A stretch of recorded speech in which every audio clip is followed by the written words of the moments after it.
Are there times when you feel like something really easy and fun, something that's relaxing but quite personal to you? This week's video is a November journal spread playing with stunning shades of paint, some pretty rolls of washi, and we're doing some writing too. Let's begin by making life really easy and pegging that page, and I'm starting by putting a boundary, a frame to work within.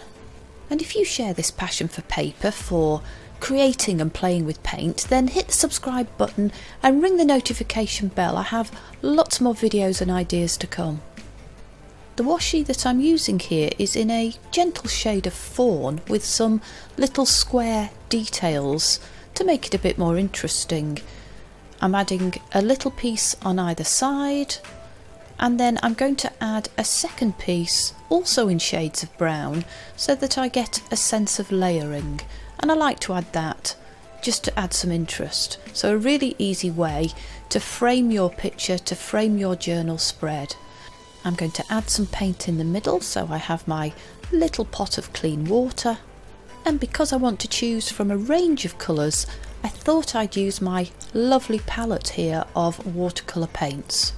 I've pulled out a fine tipped water brush to play with today so that I can get a little bit of detail on the page, and I'm also using a medium nib in this one, and I begin by taking some of that water to each of the pans just to get the colour going.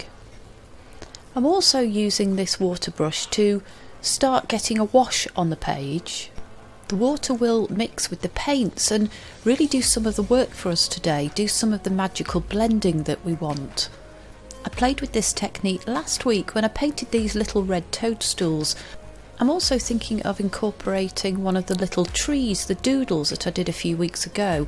So if there's space on the page, I'm going to use a technique that I've already learnt and again make life easy by adding some things that I already know how to do. I start by adding some colour in one of the shades of rusty brown. It seems to have a little bit of a red hue to this, and I'm dotting between 2 or 3 of the pans to just vary the shade of brown on the page. I'm letting the water do some of the work, helping it blend, and I'm picking up some of that gorgeous shade of purple, and really the inspiration here was the hillsides around Ambleside, the home of Beatrix Potter, in the Lake District, the countryside, the hills, and also the skies that we see there. So I'm varying some of the shades. I have to be honest, at this stage, as I play with those pans of colour, I'm really eager to pick far too many colours, so I was working quite hard to limit myself to the browns and the purples and perhaps a little bit of the green and yellow. So I'm using the side of the brush as opposed to the end, and I'm being very, very gentle. So sometimes I'm picking up a bit more water and then adding that to the page so that I'm not getting too much of a specific area of paint and pigment, but always something that can blend with the colours around it. And gradually, slowly, taking my time, enjoying the process, I'm picking up a little bit of colour and adding it where I think it might warrant a development of the picture, which is meant to be something of that hillside. So gradually I'm starting to define some of that from left to right. As you can see, the brush moving from top left to bottom right, I'm trying to gently define a little bit of the edge of the hill. I'm wondering if there's anything similar for you to put in your journal spread, to put in your notebook. Do you have some sort of countryside around you that inspires you? Or is there something more urban? Let me know in a comment down below. I'd love to know what inspires your painting and your journaling. So I'm just building up the colour in the foreground, taking my time, keeping the page wet. I'm starting to think that those washi tape feel like gateposts that were looking through an open gate onto the hillside. I don't know if that makes any sense to you. Let me know in a comment down below.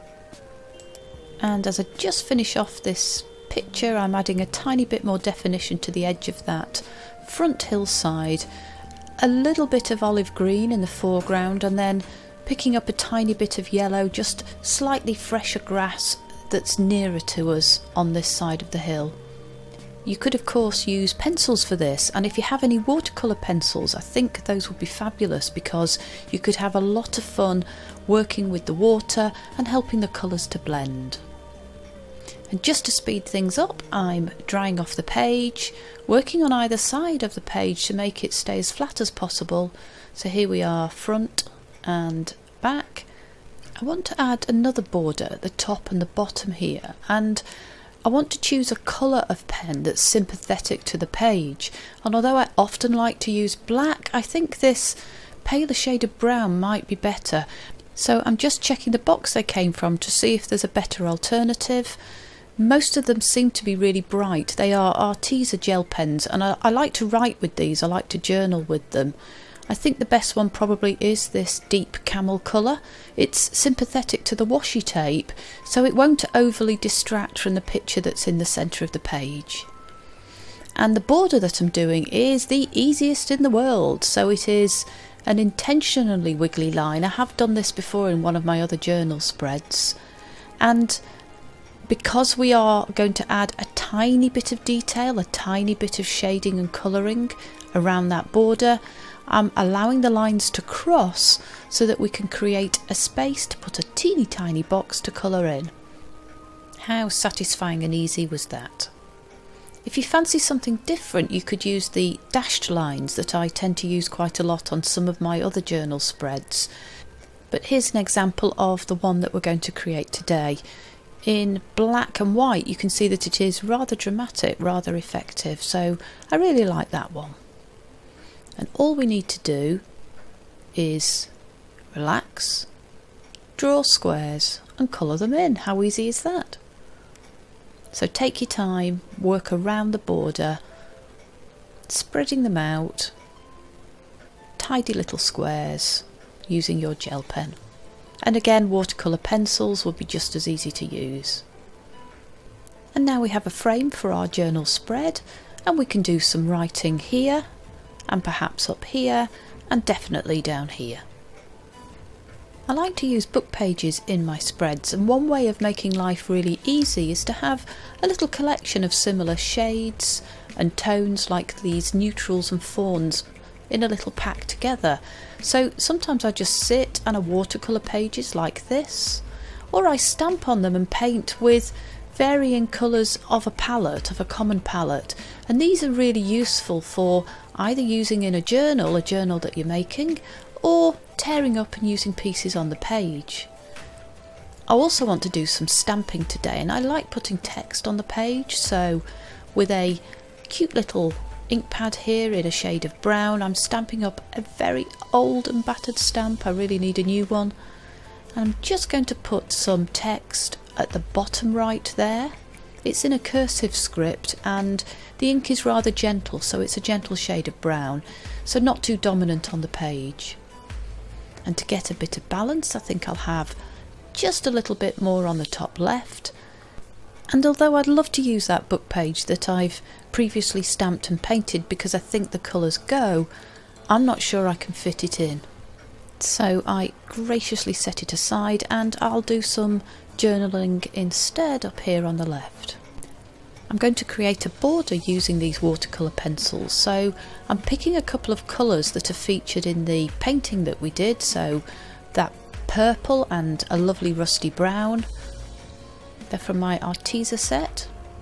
Really enjoy using these, and I'm creating a border like this by marking around a little piece of paper and then using a water brush to make those colours blend. So adding some washi to keep that little piece of paper fixed in place where I want my monthly calendar title to be. So that's helping me get it right, making life easy. And then just using the pencil to take my time building up some colour, creating that border around the piece of paper. And the reason I do it this way is I get a crisper line defining the calendar month that we're going to write in the space that's left. So I've done it with one colour, and those purple hues I think match with some of the colour on the hillside, which was meant to represent some heather. And now I'm picking up the rusty brown and just building up some of that shade. enough, I think, to give definition when I write the word November in it, and now just taking the water brush, and you see the magic of those watercolour pencils. I'm a convert to watercolour pencils, I have to admit. I never used them previously, and once I'd started, I'm finding lots of different ways to play with them, and they're quite easy because you can control where you put the pigment. So one way of starting and getting going playing with journaling is having a go with watercolour pencils if you're not so happy with paint, be that paint in a palette or paint in tubes.